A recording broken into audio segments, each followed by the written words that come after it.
Boa noite, pessoal. Tudo bom? Pode apresentar. Boa noite, né?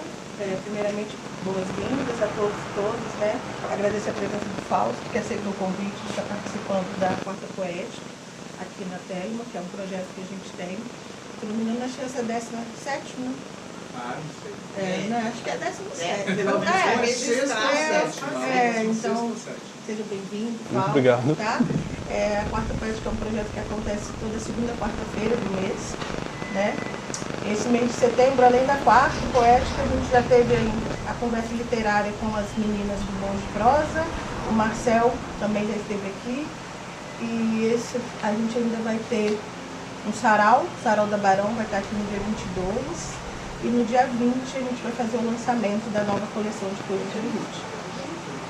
Então a gente quer agradecer e já deixar o convite a todos vocês, né, que participem, né, desses eventos e que venham para cá.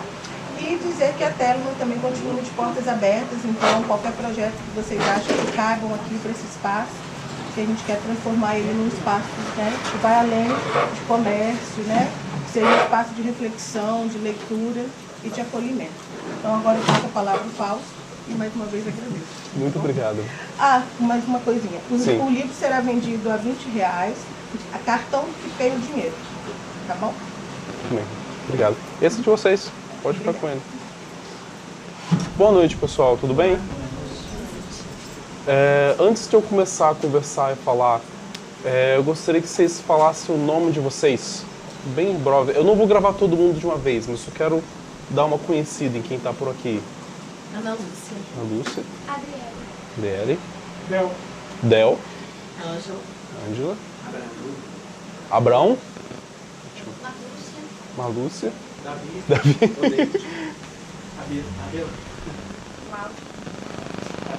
Abel. Cláudia. Roberto. Então, novamente, eu agradeço a todos vocês a presença, estar aqui. Eu agradeço a organização por ter me convidado a estar aqui presente, apresentar um pouco sobre a minha obra e um pouco sobre o meu trabalho com a arte. E agradecer também ao Davi por ter me chamado para essa oportunidade única de poder estar aqui. E falar sobre o meu livro é um pouco contar da minha história. Todo artista diz isso, todo escritor diz isso. Se tem uma pergunta que é angustiante para qualquer autor, é dizer por que você publicou esse livro? Ora, vida, eu preciso de alguma motivação muito maior do que publicar um livro, do que me expressar para o mundo, do que botar a minha obra, a minha literatura para as pessoas conhecerem. Eu sei que tem pessoas que têm muitas motivações para buscar a arte, para produzir a arte. E eu tenho também várias delas. Eu quero conversar bastante com vocês sobre a minha visão de arte no mundo de hoje. Mas, a princípio, eu gostaria de dizer que eu publico, eu escrevo e eu coloco o livro no mundo porque sim, poxa vida. O que me inibe, o que me restringe?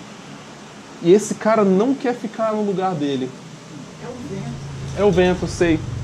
Eu acho que eu vou deixar ele pra baixo, vamos lá. Deixa ele ir. Você vai ficar? Ele tá inconformado com as minhas palavras. Mas o mundo, como a gente vive ele hoje, é um mundo que clama por arte, na minha opinião. Nós estamos vivendo um momento relativamente turbulento. Não, deixa ele ir. Ele vai se ajeitar. Nós estamos vivendo um momento relativamente turbulento justamente para os artistas. Quando a gente vê o caso que teve recentemente na Bienal de explícita censura à arte, explícita censura à expressão artística. E, portanto, ser artista, decidir por ser artista, é uma decisão pessoal e política muito forte. Então, a princípio, eu quero escrever, eu quero publicar, porque isso me satisfaz, isso me faz bem. Porque sim, porque eu quero. Mas, a um segundo momento, eu olho para o mundo à minha volta e eu preciso conversar com esse mundo, eu preciso entrar em contato com ele. E uma das formas de se entrar em contato com o mundo e com as pessoas é por meio da literatura. Vocês vão de concordar que quando vocês pegam um livro para ler, as palavras que estão escritas na página, elas não têm vida por conta própria. O texto não existe a não ser que eu pegue ele, bote meus olhos e comece a ler. E aquilo que eu tô lendo, a imagem que se constrói na minha cabeça, a história que se constrói para mim, não é exatamente a história do autor. Não é exatamente a história que eu escrevi, que se eu entregar o livro na mão dela, ela vai conceber a mesma história. Existe um intermédio entre o autor e o leitor, que é a interpretação que ela faz do meu texto. Então, literatura pode parecer uma via de mão única. Eu escrevo, jogo no mundo e as pessoas que se virem para ler minha história. Não. A história vai sendo construída no meio do caminho entre o que eu escrevi e o que vocês vão interpretar. Desde que eu botei esse livro na rede, no ar, para as pessoas lerem, comprarem e se interessarem, eu tenho recebido várias outras histórias a partir das histórias que eu tentei contar. Alguém lê um conto e vira e fala: nossa, mas o que eu interpretei desse conto foi assim, assim, assim, assado, e a pessoa alcança alguma coisa, uma construção que eu não teria pensado. Ela enxerga alguma coisa na minha literatura que nem eu sabia que existia quando eu escrevi aquele conto, quando eu escrevi aquela história. Então, escrever para mim e publicar é um jeito de se comunicar com as pessoas, é estar em contato até mesmo além do que eu posso alcançar. Como assim? Eu não tenho controle do que as pessoas vão interpretar e ler a partir de uma história. Meu livro agora está em escolas, que eu fiz doações para escolas públicas. Eu espero que tenham vários adolescentes lendo o livro e construindo histórias na cabeça deles que eu não tenho nenhum controle sobre isso. Às vezes parece que a mídia do livro ou da literatura é uma mídia egoísta de eu escrevo e você lê, mas o que as outras pessoas estão sentindo e interpretando com isso é muito além do que a gente consegue pensar quando a gente começa a construir uma ideia, quando a gente começa a construir uma outra visão de mundo por meio da literatura. E por que a arte é tão importante no mundo como a gente está vivendo hoje? Alguém tem alguma ideia para me dar? Não existe resposta errada. Pode comentar. A arte, ela é libertadora, né, no fim das contas. Sim. Quando a gente se envolve, quando a gente começa a perceber o mundo de outras formas, não só aquela narrada em, sei lá, que mantém o status quo. E aí a arte, ela liberta, transforma. Você observou que você falou aquela narrada pelo status quo? Quer dizer que isso que a gente vive em comunidade, em sociedade, faz parte de uma narrativa. Você concorda? Uhum. E que narrativa é essa que nós estamos vivendo no momento, em sociedade? É uma narrativa que a gente gostaria de estar vivendo? Eu tenho que dizer que não. Eu gostaria de estar narrando outras histórias, não só nos meus textos, mas as histórias que eu vejo sendo narradas no mundo ao nosso redor. Nós temos várias narrativas disputando a nossa visão de mundo. E isso, assim, é uma coisa simples de perceber se nós pensarmos que existem vários tipos de conhecimento. Existem várias formas de se pensar e observar o mundo. A gente pode pensar no conhecimento religioso como uma forma de observar e perceber o mundo. Nós podemos pensar no conhecimento científico como uma forma de pensar e observar e perceber o mundo. Nós podemos pensar na filosofia, na ciência do pensar, como uma forma de observar e conhecer o mundo. E tem uma das mais maravilhosas que eu gosto, que é o conhecimento da arte. A arte como maneira de observar e perceber o mundo. Só aí a gente tem 4 pilares. Disputando, será? Não sei. 4 maneiras diferentes de se observar o mundo ao nosso redor. 4 maneiras diferentes de tatear o real que está ao nosso redor. Deixa eu pegar alguma coisa aqui como exemplo. Me dá qualquer objeto. Alguém tem algum objeto para me oferecer para eu poder pegar, para fazer um exemplo? Alguma coisa fácil de pegar. Vou pegar um desse daqui. Opa! Cuidado. Estão vendo? Isso daqui é um quê? É uma tampinha de garrafa de Brahma que foi pega para ser ressignificada. Então, a princípio, eu posso olhar isso com um olhar bem científico e vamos pensar na ciência técnica.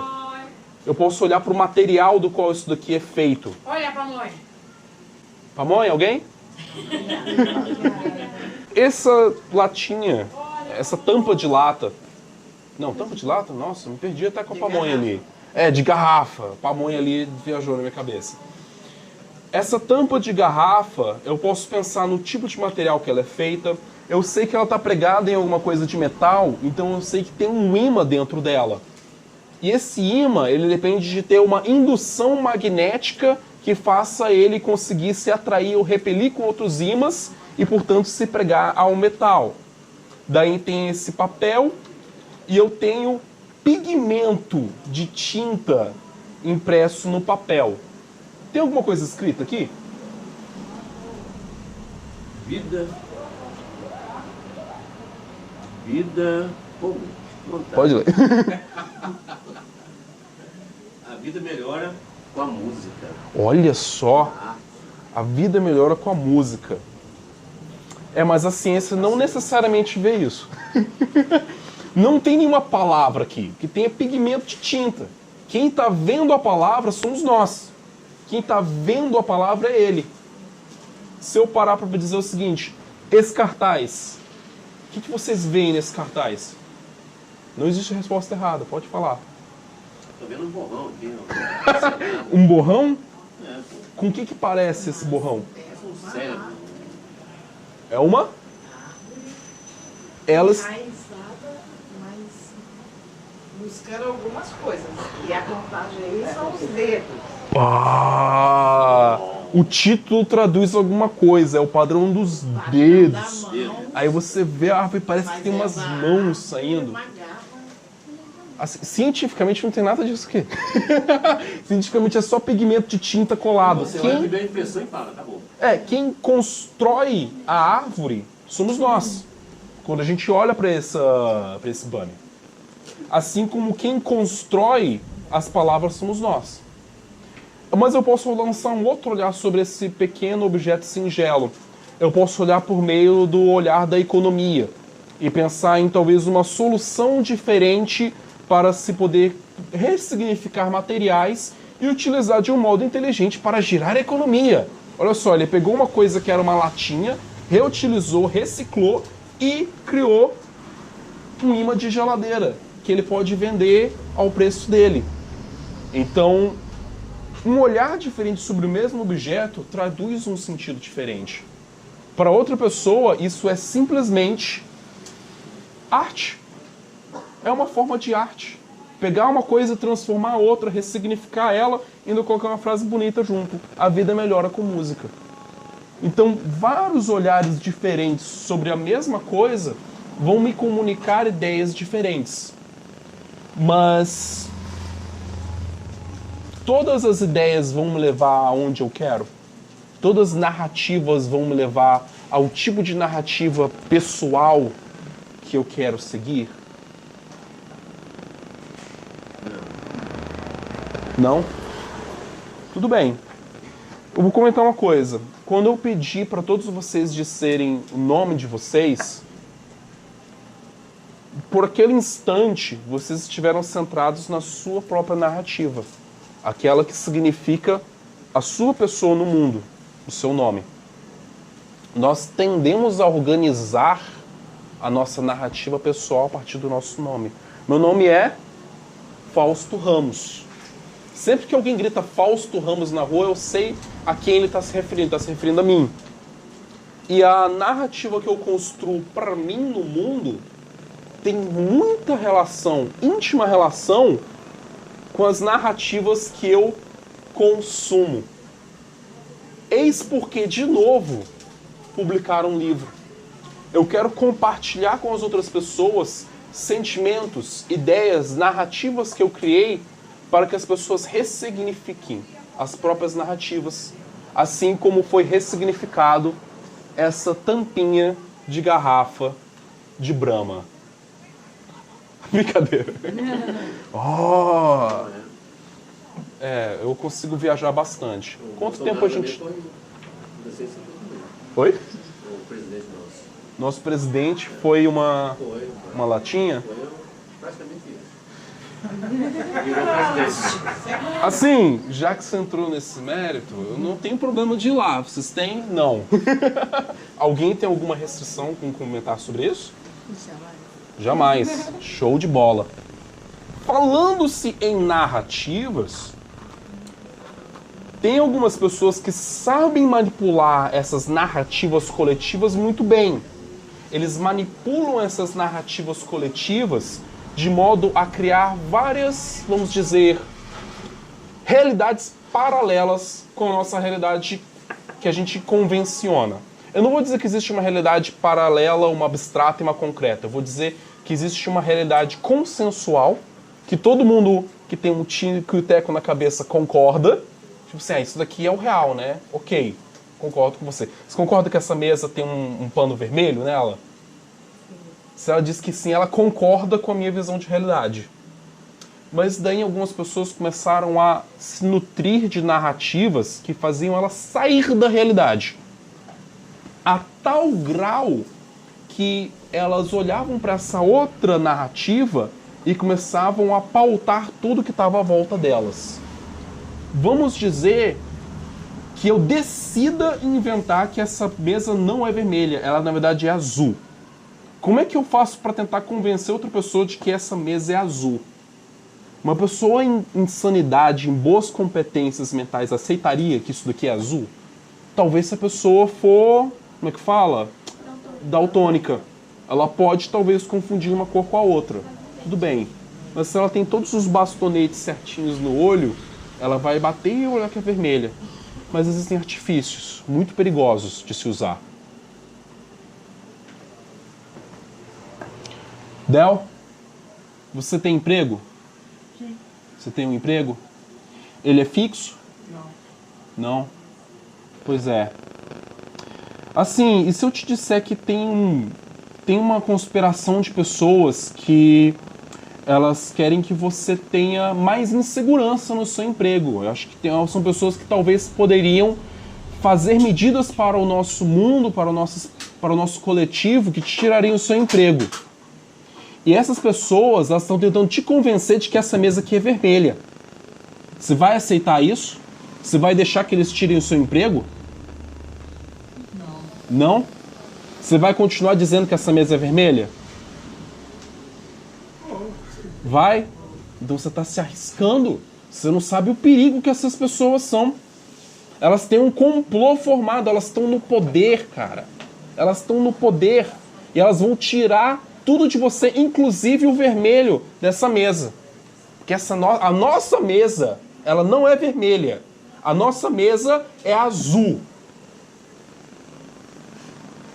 Mexer com o medo das pessoas. Mexer com aquilo que é a base delas. Isso é cruel. É criar uma narrativa por meio da neurose. Suspiro porque a prosa é profunda. E como é que a gente se desvencilha de uma neurose como essa? Como é que a gente olha de novo para a realidade e começa a tirar as amarras, tirar as correntes que foram colocadas sobre o nosso olhar? É um processo longo, é um processo difícil. E querendo ou não, a maior parte de nós fazemos isso.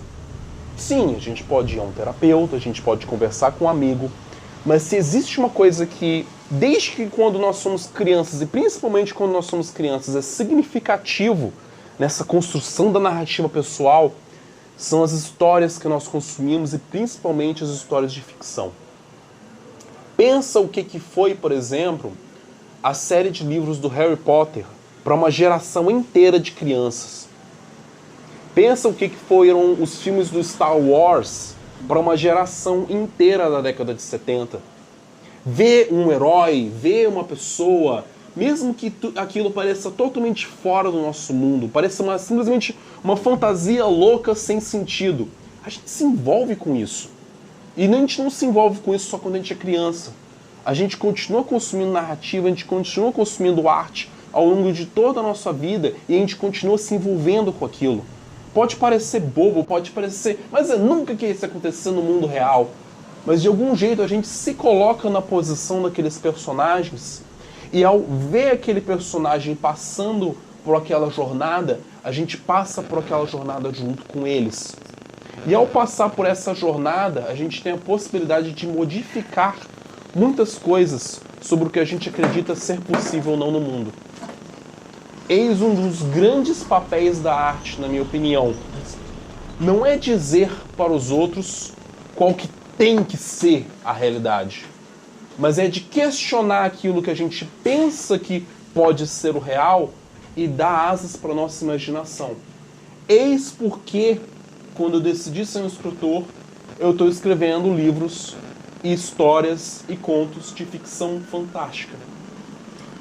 Principalmente de realismo fantástico, que é um dos meus gêneros favoritos. Porque é aquilo que parece que começa numa realidade normal, convencional, e de repente te leva para o surreal. Que é pra gente aceitar viver uma coisa diferente. Diga-me. É o seguinte, eu queria fazer um comentário em cima dessa coisa. Sim? Realidade. A questão é a seguinte, a realidade, ela a partir do... Aqui tem um espaço real. Aqui. Sim. O ventilador, tudo aqui. Tudo no seu lugar que aparentemente é real. Aham. Porque a pessoa que montou isso aqui expõe a realidade dela. O Sim. momento dela foi aquilo que ela pensou. Mas acontece que a realidade, ela, a partir do momento que eu entrei nesse espaço, já transformei a realidade. Com certeza. Eu já transformei. Já transformei a realidade e cada um deles aqui, a partir do momento que eu entrei, a realidade já foi modificada, o espaço mudou, cada um olhou para mim, assim, o espaço mudou, respiração diferente. Eu cheguei aqui com uma intenção, entendeu? E chamei a sua intenção também, assim, a sua atenção. Agora, a realidade, ela totalmente transformada, e ela, assim como também as cores. Eu acho que a partir do momento que eu entrei aqui nesse espaço, houve uma interferência. Sim. Interferência de ar, de calor, eu acho até de cores. Nós estamos sempre nos comunicando com o que está ao nosso redor. Mesmo a gente Sempre, em silêncio. em silêncio. Só a nossa presença já comunica alguma coisa. Eu cheguei aqui e já olhei para cada um já. Sim. Tem uma história para contar sobre isso. Sim, sim. Vou contar uma história interessante. Eu vou dar uma adaptada nela, mas é uma história boa. Em um país bem ao norte, era época de inverno, estava nevando. E um homem com o seu cavalo tentava encontrar algum lugar para poder passar a noite. Com o cavalo, tudo coberto de neve em volta dele. Até que de repente ele avistou uma construção à distância. Ele foi, apertou o passo com o cavalo para poder chegar lá, porque o cavalo dele estava com sede, ele estava com sede, ele estava com fome, ele só queria algum lugar para poder descansar. E quando ele finalmente chegou perto dessa estalagem e ele foi amarrar o cavalo dele, quando ele foi conversar com o dono da estalagem que veio a recebê-lo, o dono da estalagem falou: "Ah, você vem de longe? Sim, eu vim muito longe. Eu estava caminhando por essa planície que tem aqui do meu lado." O dono da estalagem parou e olhou e falou: "Olha, isso daí não é uma planície, não. Isso daí é um lago que está congelado e você estava cavalgando em cima de um lago congelado." Nesse mesmo instante, o homem do cavalo caiu no chão, morto. Essa é a história. O que a história está dizendo? O lugar geográfico é diferente do lugar percebido. O que você comentou foi um bocado disso. existe um espaço geográfico aqui ao nosso redor, que é essa loja, de um jeito como ninguém é capaz de enxergar ela. E existe um local percebido, que tem tudo aquilo que eu tenho dentro de mim e que eu observo do lado de fora. Então, o meu olhar sobre esse espaço é diferente do seu olhar, que é diferente do seu olhar, que é diferente do olhar de todo mundo. Porque todo mundo tem uma bagagem interna de ideias, de histórias, de percepção. Então, o que eu consigo perceber nessa loja vai ser diferente de uma estilista, que vai olhar para essa roupa, vai observar as estampas com uma profundidade, vai olhar o corte das blusas, como é feito, o tipo de material que foi usado.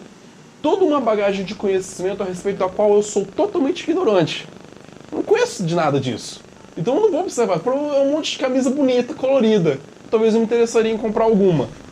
Talvez alguém que entende de arquitetura vai olhar a maneira como foi organizado o espaço, vai pensar na maneira como foi colocada essa mesa, como talvez as prateleiras estão encaixadas, e vai dizer coisas que nem eu consigo dizer agora. Sobre como é feita a distribuição de cor, a pintura da parede, sobre a qualidade da iluminação. Cada pessoa observa o espaço de um jeito diferente. E a nossa percepção se abre mais à medida daquilo que nós absorvemos, conhecemos, estudamos e lemos. Quanto tempo tem no relógio, Davi? Mais 15, 20 minutos. 15, 20 minutos? Nossa, tem bastante tempo ainda para falar. Eu vou fazer o seguinte, eu vou ler uns 2 contos do livro e depois eu vou deixar aberto pra gente conversar, bater papo mais, porque eu acho que eu tô muito palestrinha aqui. Tudo bem? Beleza. Para exemplificar um pouco do tipo de prosa que eu gosto de fazer com vocês.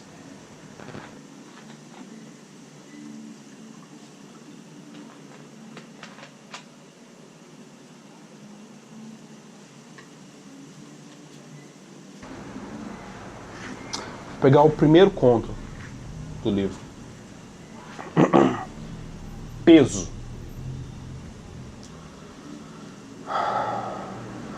Laura nasceu tão leve, mas tão leve, que os médicos disseram que ela precisaria se esforçar em dobro caso quisesse pesar tanto quanto uma criança normal. Sua mãe não mediu esforços. Matriculou o menino nos cursos de inglês, espanhol, francês, karatê, piano, violino, matemática e japonês. A garota participava de tudo. Ingressou no time de handball, no clube de xadrez e em alguns grupos de caridade. Virou representante de classe, líder do Grêmio Estudantil e a primeira de sua turma. Fugia da balança, sempre que podia. Nos dias de avaliação física na escola, fingia enjoo, diarreia e desmaios. Tudo para evitar a vergonha da desoladora falta de peso. Laura imitava os amigos. Andava encurvada, como se não suportasse a cabeça sobre os ombros. Tudo para esconder sua inexplicável leveza. Dentro de casa, o clima era tenso. Cresceu com os suspiros de reprovação do pai. Obstinada, a sua mãe a matriculou no curso de informática, de empreendedorismo júnior, no Pilates, no CrossFit e em outras dezenas de compromissos. Sem tempo para descansar e passando noites insones, Laura perdeu peso. Na formatura do ensino médio, todos caminhavam ruidosamente para receber os cumprimentos dos professores e coordenadores. Laura caminhou sobre o palco aos saltos, na tentativa de soar tão ruidosa quanto os colegas. Uma verdadeira vergonha. Mal pesando 2 dígitos, Laura não tinha chances de competir por uma vaga na universidade. Como forma de compensar as despesas com a sua educação, seus pais a casaram com um senhor com o triplo da idade e 10 vezes o peso. Talvez assim você aprenda a assumir responsabilidades, mocinha, e ganhe alguns quilos com a nova companhia, disse sua mãe no dia em que Laura deixou a casa dos pais. Morando num apartamento de luxo, Laura conheceu tons ainda desconhecidos de infelicidade. Nas reuniões sociais, Laura era a esposa exemplar, entretinha todos com seus comentários de futebol à política. Participava sem pudor das rodas de fofoca. Era adulta, com todas as letras. Discutia economia e comentava o último episódio da novela das 8 com a mesma diligência. Contudo, uma vez que descia do palco das aparências, endireitava a coluna, respirava fundo e aguardava as investidas do marido. Ele resmungava o caminho todo de volta para casa. Reclamava de tudo. A recepção foi desastrosa, dizia ele. Aquele vestido da anfitriã era tão cafona, uma lástima. O Silva, seu melhor amigo, é tão deselegante, falando aquelas grosserias em público. O marido vociferava, xingava e não poupava a esposa de nenhuma fatia de seu desprezo pela vida. Laura acenava com a cabeça e fingia interesse, como fazia com todo o resto. 3 anos se passaram. O marido estava impaciente, querendo saber quando é que ela ia dar um filho tão pesado que saísse dela feito uma bigorna caindo no chão. Os médicos culparam seu peso raquítico, que diminuiu ao invés de aumentar, pela infertilidade. Numa tarde de quarta-feira estressante, Laura parou no meio do viaduto com uma sacola de compras na mão. Sentiu o desejo de pular daquela pequena ponte e se esborrachar no asfalto.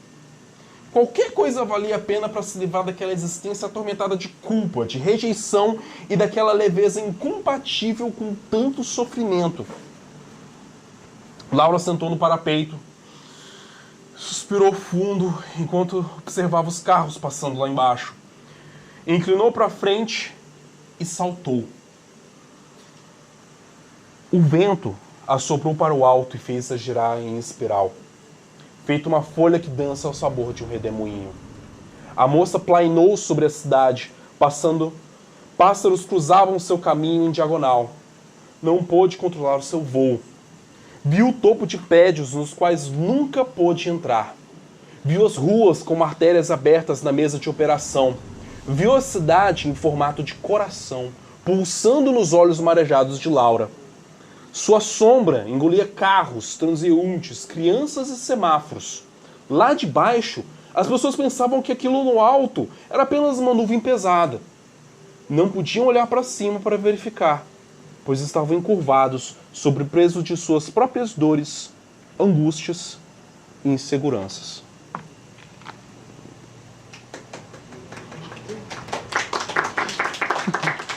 Obrigado. Deixa eu me recuperar um pouco desse para eu poder ler o outro conto. Esse conto da Laura é intenso. É um dos meus favoritos no meu livro. Mais um minutinho dá pra... Olha só! Tudo bom? Fala aí, cara. Valeu. E... Tá. Agora eu vou ler o conto que dá título ao livro, O Padrão dos Dedos. As sombras dos galhos invadem o quarto à noite. Esses longos dedos dançam na cortina de seda e marcam as paredes na penumbra. Luísa tem pavor daquelas imagens retorcidas. Poucas pessoas sabem, mas as sombras têm cor. Os ramos finos e enrugados da árvore projetam fios em tom amarelo pastel, em contraste com a luz dos postes de rua. Quando um carro passa na rua, piscam os tons azul e branco.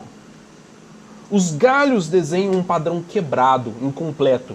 Luísa passa horas tentando consertar suas retas e dobras mal feitas. Busca coerência nas formas em infindáveis triângulos, quadrados, retângulos, pentágonos. As formas saltam da parede em uma geometria inacabada e indecorosa. Ela pede à sua mãe para cobrir a janela.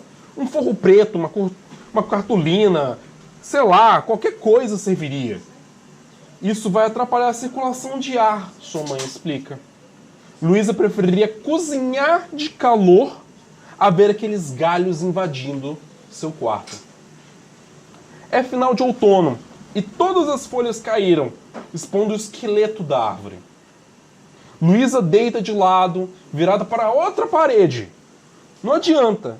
Ela sente o padrão tateá-la pelas costas. Ele sobe pelo lençol, serpenteando as linhas da colcha.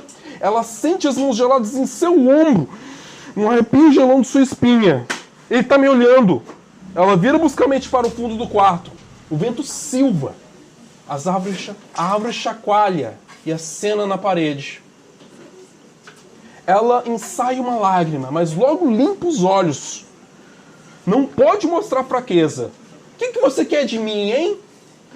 Os galhos balançam e o padrão dança, cruzando polígonos por toda parte. Toda noite é a mesma luta. Ela perde horas tentando decifrar arestas, vértices, ângulos. Há alguma história oculta naquelas linhas, um código escondido entre trapézios e troncos. Luísa acorda todo dia mais cansada. Seus pais são chamados à escola. Sua filha é muito inteligente, diz a coordenadora, mas nessa semana é a terceira vez que ela dorme em sala de aula. Na rua, notam suas olheiras e o caminhar tropego de sono. Não aguenta mais, isso tem que acabar, ela declara, decidida a decifrar os galhos e os ramos que tenham em arrastá-la a madrugada adentro. Passa muito tempo sentada na cama, recostada nos travesseiros. Decide deitar no chão, deixando as linhas enigmáticas beliscarem sua carne. Estira os braços para os lados e fecha os olhos. Sente as sombras balançando sobre as pálpebras. Um dedo salta do chão e se fecha ao redor de seu pulso. O gesto é delicado, mas paralisa Luísa de medo. Ela prende a respiração e não consegue abrir os olhos. Outros dedos atacam suas pernas, ancas, troncos, pescoço. Ela tenta gritar por socorro, mas o terror imobiliza sua voz. Não pode abrir os olhos. Sente o padrão dominando seu corpo, rasgando e cortando sua carne em triângulos, retângulos e ângulos agudos demais para suportar. Na manhã seguinte, encontraram um quarto vazio. Enviam equipes em busca por toda parte. À noite, o quarto permanece fechado, mas as sombras dançam. Luísa pula de um galho a outro, decifrando as formas angulosas na parede. O padrão dos dedos. Isso aí, pessoal. Eu deixo aberto agora para conversa, debate, discussão, que vocês quiserem comentar, perguntar, eludibriar, Eu queria devanear. só te fazer uma pergunta. Diga. Só uma curiosidade, você colocou aí umas coisas aí, as coisas mais espartejou, cortou. Você colocou aí algumas outras coisas, mas você colocou. Eu queria saber, assim, imaginando assim, como que é a cabeça do autor nesse momento que ele escreve. Como que essas palavras vêm na sua cabeça? Porque naquele momento, assim, que está você sozinho no papel. As palavras Assim, como ou a que- história? o seu processo, né? Já sabia, Sim. mais ou menos assim, são... Sim, sim. Eu gosto de conversar. Eu gosto de escrever desde que eu tenho uns 17, 18 anos. Foi mais ou menos a época que eu estava terminando o ensino médio e eu estava percebendo que eu detestava escrever para poder escrever redação para vestibular. Mas eu gostava de escrever por conta própria, para escrever uma narrativa minha, uma história minha. Eu falei assim, nossa, esse negócio de escrever é bacana. Eu escrevia mal pra caramba. Mas eu gostava muito de escrever. E eu sempre tive esse sonho de escrever e ser um escritor. Até que em 2015, eu conheci um escritor daqui do estado, que é o Marcelo dos Santos Neto. Ele estava dando uma palestra lá em Vila Velha sobre narrativas. Daí eu fui todo empolgado, mostrar todos os meus textos. Falei, olha essa história que eu estou escrevendo aqui, olha essa ideia de livro. Ele foi lendo aos poucos, até que ele virou e falou o seguinte, Fausto, você está se adiantando demais. Em vez de escrever um livro de cara, de uma vez, vai escrever contos. Escreve uns 30 contos, hein? E ele me deu pequenas chaves, pequenas ideias sobre como escrever conto. Então, quando eu começava a escrever uma história, eu falava assim, vou sentar, eu vou pensar numa história. Eu pensava numa situação. A gente pode narrar uma história aqui. vamos pensar na situação de estar na quarta-feira poética? Esse é o nome, né? Quarta poética. Você está na quarta poética assistindo Fausto falar sobre narrativas, livros e histórias. Só que já é uma quarta-feira, já são quase 8 da noite, você não sabe o que você vai fazer daqui a pouco. Posso te usar como personagem? Qual é o seu nome mesmo? Ana Lúcia. Ana Lúcia tá aqui, viu o Fausto falando, pô, ficou empolgada com toda a história que ele contou. Mas depois que ela saiu daqui, alguns amigos chamaram ela no WhatsApp. Então, primeira situação, ela está na quarta-feira poética e ela não sabe o que vai fazer depois. Surge um conflito. Alguém chama ela para poder ir na Rua da Lama. Mas ela fica, poxa, mas eu tô aqui no centro de Vitória, não tem alguma coisa que vocês queiram fazer aqui não? A gente pode digitar algum rock aqui na Gama Rosa, a gente não precisa ir tão longe até a Rua da Lama. Então ela fica em conflito. A partir desse conflito, eu vou desenvolver a história. Eu não sei para onde a história vai. Então ela decide que tá bom, eu vou tentar pegar e arrumar um jeito de ir até a Rua da Lama.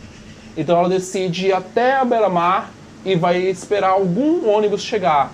Mas já está um pouco tarde da noite e ela está olhando o aplicativo de ônibus, mas os aplicativos por algum motivo não estão funcionando, então ela não sabe qual ônibus vai chegar, quando vai chegar, o que ela vai fazer, enquanto ela está ali observando o porto de Vitória e pensando em como que ela vai conseguir chegar na Rua da Lama. Até que o ônibus finalmente chega. E quando o ônibus chega, ela percebe que o ônibus está vazio. Não tem mais ninguém no ônibus além do motorista e do trocador. Ah, tudo bem, quarta-feira, talvez já é de noite, é quase nas 9 da noite. Normal, não tem ninguém dentro do ônibus. Tudo bem. Ela entra, ela passa o cartão, passa pela roleta e quando ela vai descendo, entrando no ônibus, ela olha de volta e ela não vê mais o trocador nem o motorista. Por alguma razão parece que o ônibus está andando sozinho. Como isso é possível, cara? Oh, isso tá meio estranho. Mas ela acha que é só porque ela tá longe, ela tá na penumbra, o ônibus não tá bem iluminado, eles estão lá, eu que tô um pouco cansado da cabeça, não tem nada de errado. Até que a Ana Luísa tá lá no ônibus e ela olha pra fora, pela janela, ela percebe que ela não conhece as ruas por quais ela está passando. Por onde que eu tô indo? Que história é essa? Eu achava que eu estava indo para a Rua da Lama, mas cadê a Avenida Vitória? Cadê Reto da Penha? Ela não está mais reconhecendo as ruas onde ela está. E de repente ela chega e ela percebe que o ônibus está indo passar por baixo de um túnel. Que túnel é esse que não existe aqui em Vitória? Que tipo de ônibus é esse que eu resolvi pegar? Ela resolve ir lá para frente e tentar conversar com o motorista. Ei, você tá me ligando porque eu... Ela realmente não tá vendo nenhum motorista, nenhum trocador, não tem mais ninguém. Ela tá dentro de um ônibus e o ônibus parece que tá descendo o morro descarregado. E ela não sabe o que vai acontecer com ela. Até que o ônibus tá caindo, ela tá virando. E no que ela sente que o corpo vai cair pra frente, ela cai de joelhos na calçada em frente ao ponto de ônibus. E tem um ônibus chegando com várias pessoas, tem um semáforo e ela tá de novo ali na beira-mar. Era só um pequeno sonho, devaneio que ela teve. Inventou isso agora? Sim. Cara, bom. Pô, Deus. Você gostou da vida. Mas é assim que eu... Essa é a resposta. Depois do desenvolvimento eu penso num plot twist, uma coisa que dê uma reviravolta, e eu geralmente gosto de ir pro lado do fantástico. Que é uma coisa que... O que aconteceu? Foi uma pequena brincadeirinha com uma brincadeira onírica. Assim, quando você escreve, quando você pratica bastante, você ganha recursos e repertório para conseguir criar histórias desse jeito. Só lendo muito, assistindo muito filme, assistindo muita série, consumindo arte, consumindo várias coisas, para você ter mais repertório de base, para você pegar ele e usar quando você precisa. Soluções narrativas, que a gente chama. Quando eu tenho uma história que entra num conflito, num desenvolvimento, eu falo assim, qual é a solução que eu vou dar para esse problema? Vou fazer uma viagem onírica louca. Aí foi o que eu fiz. Gostou da história? Adorei. Realmente. Tudo bem. Pessoal, eu vou fazer um pequeno encerramento, depois a gente fica livre, leve solto e depois a gente vai pro sarau. Tudo bem? Então, só para poder encerrar o vídeo e tudo, eu quero agradecer a presença de todos vocês aqui. Quero agradecer terem vindo apreciar a minha pessoa, a minha narrativa, minhas ideias compartilhadas doidas sobre o livro, sobre a história, sobre o que é história, sobre o que é o real. Sobre o que é o real, que não fica um tempão falando aqui. E eu quero fazer um último comentário que eu nunca posso me esquecer de fazer. Esse livro foi produto de um incentivo cultural do Funcultura e do governo do Estado do Espírito Santo, como vocês estão no vídeo podem ver aqui. Então eu não consegui publicar esse livro sozinho, eu tive a ajuda do Estado e eu participei do edital da Secult e eu fiquei muito feliz de ter sido contemplado com esse edital, porque eram 110 escritores competindo para conseguir publicar um livro. E só 11 foram contemplados, e eu fui um deles.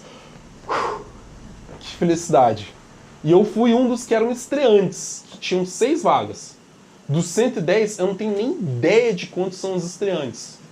Então, eu fico contente de poder saber que o meu livro é uma obra que passou por crivo de uma banca avaliadora que olhou, leu e falou, vale a pena, vamos deixar esse cara publicar. Eu ainda tive que depois conversar com a gráfica, fazer revisão, como todo escritor sabe que a gente tem que fazer, até finalmente ver ele concretizado nas minhas mãos, e é recompensador. É um tipo de coisa que quando você ainda nunca publicou um livro, você tem aquele sonho de publicar o primeiro livro. Depois que você publica o primeiro livro, você fica... E quando é que eu vou publicar o próximo? E assim segue a vida, gente. Muito obrigado.